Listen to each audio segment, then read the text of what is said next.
مرحبا بكم بجمعية مملكة الفنون بمدينة مراكش اللي جيتها بهذا العام الدورة الرابعة إن شاء الله بشراكة مع مهرجان الفنون الشعبية والتعاون مع المديرية الجهوية للثقافة مدينة مراكش، كذلك بالتعاون مع مؤسسة الثانوية الإعدادية طه حسين بحضور الأستاذ الصغار. مرحبا بكم، خلي لي الكلمة. مرحبا بالجميع. بسم الله الرحمن الرحيم. شكرا جزيلا لدى الجمعية والجيران. نحن بدورنا سعداء كمؤسسة تربوية ثاني اصلا بتربية النشء، ونحن على مستوى معنا مديرية مراكش ورئيس الثانوية الإعدادية مع قسم لا يسعدك إلا أن أتمنى كل النجاح والتوفيق لهذه الدورة. الجمعية عودتنا على أن بالفعل ابتدائنا الجديد فيما يتعلق بالاعتناء بالفن التشكيلي وكذلك مجموعة من الأعمال المواكبة لهذه الدورات التي عشنا محطة سابقة لها، ونحن في المحطة الرابعة. المحطة الرابعة. أكيد أن مثل هذا العمل ما يمكنش يعني ينجحش إذا ما كانش وراء مجموعة من الناس طبعا اللي هما يحبون هذا الميدان اللي هو ميدان الفن التشكيلي ويعتنون به ويحرصون دائما على انتظام هذه الدورات في هذا الفضاء الجميل اللي هو عن فضاء المسرح الملكي في قلب مدينة مراكش، مدينة يعني الجمال ومدينة الحضارة ومدينة التاريخ ومدينة كذلك الفن التشكيلي بامتياز. الذي يتحدث عن الألوان، خصوصا إذا كان المتحدث هو رجل تربية يهتم بتربية النشء كما قلت في البداية. إذن نكون في البداية أمام هذه الثنائية، ثنائية الألوان أو التشكيل في علاقته بما هو تربوي. من خلال تقريري لمجموعة من اللحظات سواء في إعداد طه حسين أو قبلها في مجموعة من المؤسسات التربوية سابقا أو في ولوج لميدان التربية، دائما تكون قدامنا واحد المجال اللي هو ما يسمى بالحياة الدراسية أو ما يتعلق بالأنشطة المندمجة كما أصبح الآن يتحدث عنها يعني سواء النطاق الوطني أو مجموعة من النصوص القانونية المنظمة للإصلاح لوزارة التربية الوطنية. الحياة الدراسية أخوات والإخوة هي ذلك المكمل الذي لا يمكن أن نستغني عنه في النهوض في تكوين شخصيات المتعلمات والمتعلمين. نعرف أن المسألة أو الدراسة اليوم تبدأ من ذلك الفضاء الذي يحشو عقول المتعلمات والمتعلمين بالمعلومات. المعلومات كما قال الجاحظ هي مطروحة على قارعة الطريق يعرفها العربي وكذا، إنما العبرة بما نقدمه أو كيف نقدم ذلك وكيف ننهض بتكوين شخصية المتعلمين. بالنسبة لتكوين شخصية المتعلم لا يمكن بتاتا أن تتكون شخصيته بعيدا عن الحياة الدراسية، عن الأنشطة المندمجة. الذي يتحدث عن الأنشطة المندمجة يتحدث كذلك عن ما يتعلق بالأندية والنوادي التربوية. النوادي التربوية اليوم أصبحت يعني حجر الزاوية في تكوين المتعلمين. وكما تعرفون لا نتحدث عن وزارة التعليم، نتحدث عن وزارة التربية الوطنية.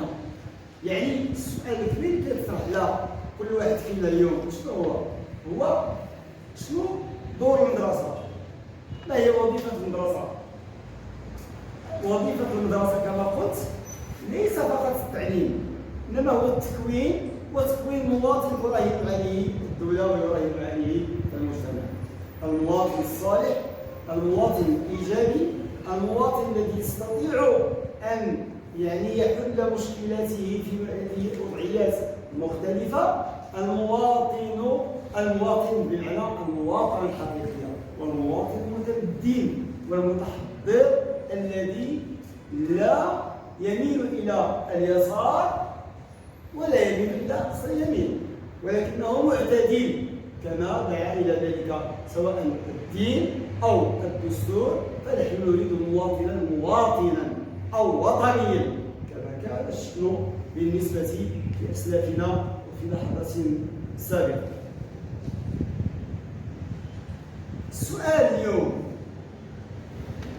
وفي ظل تعقد المجتمع الآن، المجتمع أصبح معقد، حيث أن اليوم هل المدرسة تجيب على أسئلة المجتمع، أو هل ترقى المدرسة إلى تكوين هذا المواطن؟ نحس أن التعليم في أزمة. كيف يمكننا أن نتجاوز هذه الأزمة؟ أعود بكم إلى النوادي التربوية. النوادي التربوية المجتمع اليوم تتكلم لك على مثلا نادي القراءة.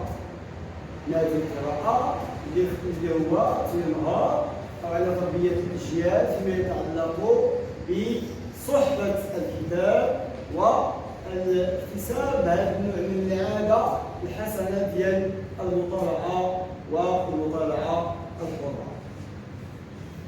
وتعويد، وناخذ التعويد لماذا؟ لأن الذي يتحدث عن التربية يتحدث عن اكتساب عادات أو إكساب عادات حسنة والتخلي عن مجموعة من العادات السيئة. هذه هي التربية، هذا هو عمق التربية. فلذلك كنا مثلا قلنا أن اليوم كنقول أن بغيت واحد المؤسسة اللي فيها نادي للقراءة نعود التلميذات والتلاميذ القراءة اللي هي عادة حسنة مثلا. لكن كما كيطرح السؤال كبير، هل المدرسة اليوم في واقعها الحالي هل تقوم باكتشاف المواهب؟ وهو السؤال الكبير الذي يهمنا حتى ندخل لموضوعنا من بابه الواسع. مثلا نعرف أن 1400 تلميذ يستحيل أن ما نلقاوش فيها مجموعة من التلاميذ يميلون يعشقون اللون الرسم التشكيل. يستحيل ما نلقاوش فيها تلاميذ يعشقون الشعر، الكتابة الشعرية، الكتابة الأدبية بشكل عام. ما يمكنش ما نلقاوش داخل 1000 أو 1400 تلاميذ اللي عندهم ميل لكتابة القصة أو الرواية أو غيرها. إذا السؤال ديالنا، هل المدرسة اليوم تستطيع واكتشاف هذه المواهب؟ من هنا أنا كنقول يستحيل مطلقا أننا نقوم بالدور ديالنا كمدرسة بغات تحقق هذه الأهداف كلها دون أن تكون هذه الأندية التي أتحدث عنها. وهذه الأندية التي قلت هي اللي خلتنا في إعداد ديال طه حسين مثلا أننا درنا واحد النوع ديال الانتقاء أو واحد الكاستينغ مع بشراكة مع الجمعية وبإشراف مباشر ديال الأستاذة جيهان ما يتعلق باكتشاف التلاميذ الموهوبين في التشكيل والرسم. من أصل 100 وكذا لقينا عندنا واحد 28 زيكسيلون محترفين في الرسم. من جاب هذا الشيء هذا هو السؤال الكبير، حتى تيغني من جاب هذا. ولهذا تنقول أن المدرسة المغربية والتلميذ المغربي بألف خير. لا بد أننا نمشي في هذا الاتجاه الذي هو كشف والاكتشاف ديال المواهب لأجل استيعابها وغيرها. إذا على بركة الله بدأنا. عندما نتكلم عن التربية أو على اللون والتربية أو التربية بالألوان، تعرفون أن استغلال هذه الألوان في التربية له ما له من التأثير، له ما له من تأثير، بحيث أننا إذا بغينا مثلا التلميذ أو الطفل يركز أكثر كنعطيوه بعض الألوان وكنحيدو ليه بعض الألوان. إلا أن واحد الطفل مثلا يعاني من نوع من الإحباط والتراجع أو غيره فنعطيه دائما الإحباط أحيانا. وهنا كتلاحظوا أن التربية على افتراض ما هو العلاج النفسي. التربية عندنا فحنا كنعرفوا أنه كاين هذه العلاقة كبيرة بزاف. إلى أنه أنا اللي كيطرح لي هو عندما نكون في التربية وتنقل مثلا واحد الطفل هل تتخيل معي تفاحة سوداء يعني يموت ولا يتراجع هذا الشمئز يا بني لون السماء أزرق هل تتخيل معي سماء بلون أحمر. نهار فين كان اللهم الشمس اللي عفوا السماء احمر خلعوا الناس لان الكره اصلا هي وسيله من الخوف من الروح من الغضب والغضب في الطبيعه. اذا هل تستخيلون عندكم معي مثلا الموز ولكن بلون مثلا غير الاصفر او الاخضر؟ صوروا معي القضيه صوروا معي. فهذا كيبان ان الالوان تستخدمون معي الاشجار بلون ابيض غابه بلون ابيض لان ما تعجبناه وما عادش نفرحوا فيها. وبالتالي كتلاحظ معايا ان الذي يتحدث عن الالوان هو يتحدث عن الحياه في اختلافها، عن الحياه في تعددها، عن الحياه في ملائمتها ومناسبتها وتطابقها مع النفسيه يعني الانسان الذي يعيش في هذا الكون. وبالتالي تلاحظوا معي دائما فنحن نتحدث عن اللون ولكن نتحدث عن الكون الذي هو من خلق الخالق العظيم الذي احسن كل شيء خلقه.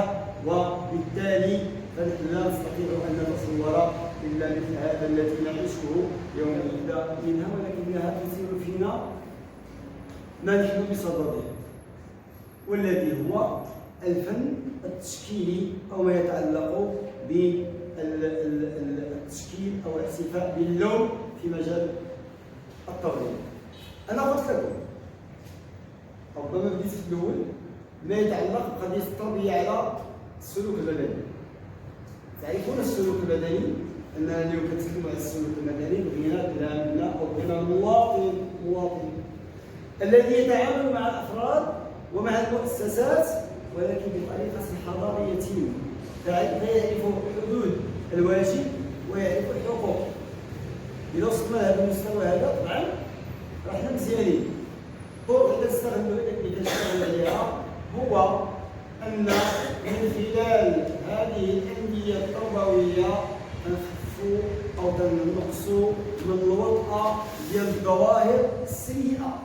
مثلا اليوم عندنا ظاهره العنف تعيش داخل الوسط الطوارئ.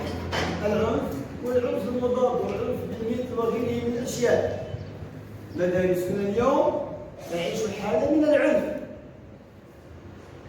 انا اقول لكم خلال تجربه كنجي للحيط كندير فيه واحد الجداريه مثلا باش ندخل خارج المؤسسه جداريه جميله بالوان زاهيه يعني رسومات مغريه وتدخل واحد المكان عادي ما فيش هاد الجداريه او هاد اللوحه. ثقوا بيا انني الاحظ انا كمربي ان ذلك التلميذ او ذلك الاجنبي او ذلك الانسان المرض اللي تياخذ واحد الفتره او كذا ما كيمشيش للجداريه انما كيمشي لمكان اللي خاوي كينتيكس. السؤال لماذا؟ انا قرب نجاوب شنو؟ الجواب ان هذيك اللوحه التشكيليه وهذاك الفن وهذاك الرسم له سلطه معنويه على نفسيه ذلك المرء الذي يمر به، فهو لا يستطيع ان يعني يضع شيئا يعني اخر هذيك اللوحه اللي كتمارس السلطه ديالها عليه، وهو يمر من الشارع. بل حتى الاحمق، حتى المريض نفسيا، حتى الذي يريد ان يعتدي على المدرسه هو لا يعتدي على اللوحه التشكيليه، ولا يعتدي على اللون الجميل، ولا يعتدي على هذا التشكيل، وانما يعتدي على المؤسسه التي هي مقفره بشكل قبيح. أليس في ذلك دلالة على أننا بالفعل كنفرطوا عندما كنخليو الجيل ديالنا بدون جداريات؟ أنا غادي نعطيكم ربما شي نموذج من هذا الشيء، كنقول نموذج غير دابا تشوفوه قدامكم. السي محمد رحيمي، أنا عاد نشوف واحد النموذج قدامكم دابا. هذا السي محمد رحيمي اللي قلتي كتكتبوا مع الجمل تيوقع لي مشكل، ولكن لو قلت له اقرا لي قراءه يعني قراءه قصيده شعريه، انا نقرا عليه ومتاكد اسمع قراءه قصيده شعريه معينه كنموذج لما اقول. القراءه اللي بان لكم قلنا اي شيء، ولكن قراءه حقيقيه ما تخصش فيها وقلنا قراءه وعلى السؤال. أتذود عنك قصيدتي وتدافع، ومسلح بالعلم أنت ودارع. أستاذنا قطع الخضم سباحة، وهو الذي كل السفائن صانع. الموج في أقسامه متلاطم، وعواصف بمحيطه وزوابع. رأيت إنسانا يقدم وردة لفتى، ويخشى أن تصاب أصابع. صعب تعلم للشباب فضيلة، ومعلم كل الرذائل شارع. يا أيها التلميذ أنت أمانة، والله وصى أن تصان ودائع. كتبت عن الشفاء الجلائل كلها، هل أنت يا ولدي لرشدك راجع؟ إني سأقنع أن أقدم مهجتي إن أنت بي وبما أقدم قانع.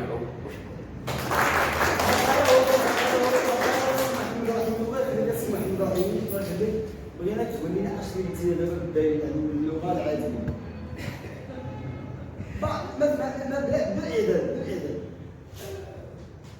صعيبة أنك تعلم التلميذ، والتلميذ كيتعلم كل شيء من الشارع. صعيب بزاف، والصعيب أنك تدخل القصة ديال الاسرار ديال الناجحين والناجحات. فالكثير من الناس صابوا محطة معينة بأمراض، بعراقيل، بعوائق وغيرها، ومنها صوب النجاح الذي يتحدث مثلا عن بعض المجمعويين أو المجمعويات على المستوى الحمراء. محفزة، سيدة أستاذة عادية كتخرج في حسن مكان، أصيبت بمرض سرطان الدم في 2002. السيدة هذه عوض أنها طبعا البكات والخلعات زي وعاشت واحد المحطة ديال السرطان، يعني شحال خاصة سرطان الدم تفهموا عليه تيبقى فيه. من بعد أنا تسمح لي الأستاذة بهجان تسمى بسميتها بعد فترة معينة قالت أنا غادي نموت غادي نموت، لأن أنا غادي نموت. شحال باقي لي باش نموت؟ مثلا شهر، شهرين، عام، عامين، إذا نعيشها مزيان. مشات البلاكار ديالها الحوايج الزين الواعرين، اللي كتلبس التيشيرت ديالها والدار ديالها وكتبدا بحالها وكتخرج بخير وعايشة حياتها وكتضحك مع ولادها بواحد الشكل عاجل. يعني أنا خصني نخلق السعادة، ما جابني هذا الشيء اللي كنعيشو أو هذا المرض اللي كنعاني منه، الآلام اللي كنعاني منه. من بعد طبعا يعني في إطار البحث عن العلاج وغيره، خاطرها واحد الوقت خصها تدخل في جمعيات منظمات وغيرها اللي تبحث عن العلاج. ثم هذيك المسيرة ديالها مع المرض واحد الوقت اللي كنشوف قدامنا أن السيدة بدات كتكتب باش تخلص من الآلام والمرض والخوف، كتكتب. فأصبحت تكتب كتابة صحفية، ثم أصبحت شاعرة، فكتبت كتب من بينها مثلا سرطان الحبر. الحبر راه هو كنكتبوا به، السرطان راه معروف سرطان الحبر، ماشي ديال الدم، إنما سرطان الحبر، يعني المرض الذي اصابني ماشي هو هذا، انما هو هذا اللي انا اصبحت اليوم كنديرو. اخاف ان اشفى، ديال بور دو ديرير، اخاف انني نبرا، ما بقاش نخاف المرض، نخاف انني نبرا. الاخوان هذه التجربه هذه الجزائريه هي فائزه بجائزه المجتمع المدني من تقريبا 2018 او 20 السلام عليها السيد وزير الصحه. فعموما انا كنتكلم على ان هذه التجارب بحال هادو علاش؟ كتقول له بدي انا كنعاني، انا مثلا عندي مشكل مادي، عندي مشكل عائلي، مشكل اجتماعي، مشكل صحي، مشكل كذا. انا كنقول لك هادشي كله اللي كتقول لي كله يمكن ان يصبح حافزا، يمكن ان يصبح هو الحافز. الدكتور طه حسين، معروف طه حسين شكون الانسان الذي مصاب بالعنان صغاري، وهو الذي كتب او كتب كتابات جريئه، يعني زلزلت اركان الثقافه العربيه، الثقافه والفكر العربي، فانه اتهم بالزندقه واتهم بالكفر، ولكنه وصل الى حيث يعني كان يخطط بمساعده زوجته اللي هي سوزان. فكما كان يقول هو لك يا سوزان ما رأيت في الحياه. فهذا السيد هذا الذي كتب في الشعر الجاهلي وكتب كتبا كثيره، فانه طبعا قد لقب بعميد الادب العربي الدكتور طه حسين. كان كفيفا اديسون، معروف اديسون الذي اخترع الكهرباء. يعني احنا عندنا بحثنا في تاريخ العظماء غادي نجدوا الناس قاعدين يعانيوا، عندهم مشاكل، وثيقوا بيا لولا ابناء الفقراء لضاع العلم كما يقولون. ما يمكنش شي واحد يبقى يقلب على العلم وتيعيش الرخاء وكذا. فالناس اللي عايشين واحد المستوى من البذخ، تاريخ البشر، تاريخ الثقافه العربيه، يعني تيقول لك المال والفراغ هو الشده، المال الفراغ الشباب اذا تجمعوا فتلك مفسده للمرء بالسلام. يجمعوا الثلاثه هو المسلم، الفلوس، المال والفراغ والشباب. واحيانا كنلاحظوا ان اليوم شبابنا كاين هذه المشكله هذه، هو شباب المقاهي يعني والسماء والليالي الليلات وغيرها، ولكن الذين يعانون يصنعون التاريخ. ابن عمنا احنا كنا من هؤلاء، اننا بغينا حنا نخدموا على كيف يقولوا على الشخصيات ديالنا، نخدم على راسي، معنى نخدم على شخصيتي، انني نكون راسي براسي. انا انسان ما تصابش على الحياه من اجل ان يتقدم فقط، لا ابدا. ما نقولش الناس ما تعيش حياتهم ما تلبسوش، ولكن الناس ما كاينش حوايج شكرا للاستاذ سهى، شكرا لكم كاملين. بالنسبه لنا هي الغدوه على البروغرام ديالنا ان شاء الله باذن الله. هي صوت شويه عيان كتنطق ماشي علاش خرجت وعاود كنتصل. بالنسبه لغدا ان شاء الله الحضور ديالكم يبدا من 5:30 على البوزيسيون ديال الافتتاح. كيكون شويه ديال الرسميات، غيكون حاضر الاستاذ سهى، غادي يكونوا الممثلين ديال المندوبيه ديال الثقافه، يكونوا ديال مهرجان الفنون الشعبيه، غادي يكون حاضرين معنا. غادي يكون معنا بعض الناس من السلطه المحليه، كذلك يكون الصحفيين، يكون الجميع ان شاء الله حاضر. نبداو الكونجور ديالكم كاملين. بالنسبه